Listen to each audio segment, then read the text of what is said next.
11 तारखेला तुम्ही सकाळी पहाटे 5ला विद्यार्थ्यांना बोलवलंय. हा हा.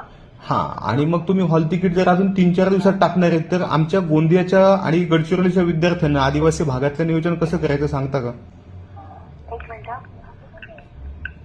हा. 1-2 दिवसात येतील सर. मॅडम, तुम्ही एकदा सिनियर सोबत बोलून घ्या. काय होतं, तुम्ही 1-2 दिवसात जे सांगताय ना, समजा आज 5 तारीख संपली, उद्या 6ला येणार किंवा 7ला येणार, तुम्ही म्हणता 1-2 दिवसात, म्हणजे आपण असं समजा उद्याऐवजी परवा दिवशी आले तर 7 तारखेला आमच्या गोंदियाच्या मुलीनं आदिवासी भागातल्या कसं नियोजन करायचं आणि मुंबईला कसं पोहोचायचं हे पण तुम्ही आम्हाला कळवा.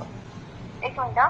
कुठे आता तुम्ही सांगा मला, जर समजा गोंदिया जिल्ह्यातली, गडचिरोली जिल्ह्यातली एखादी मुलगी आहे, आदिवासी भागात खेडेगावात राहते, तर तिनं तुमच्या मुंबईला कधी आणि कसं पोहोचायचं?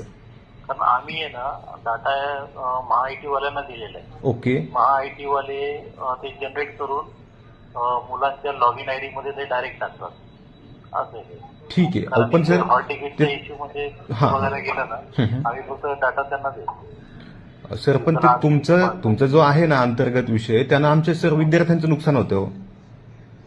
म्हणजे काय होतं, गडचिरोलीची जी मुलगी आहे तिनं मुंबईला, जरी ती गैरहजर समजा राहिली तरी समजा मागे पुढे एकच चान्स आपण देतो.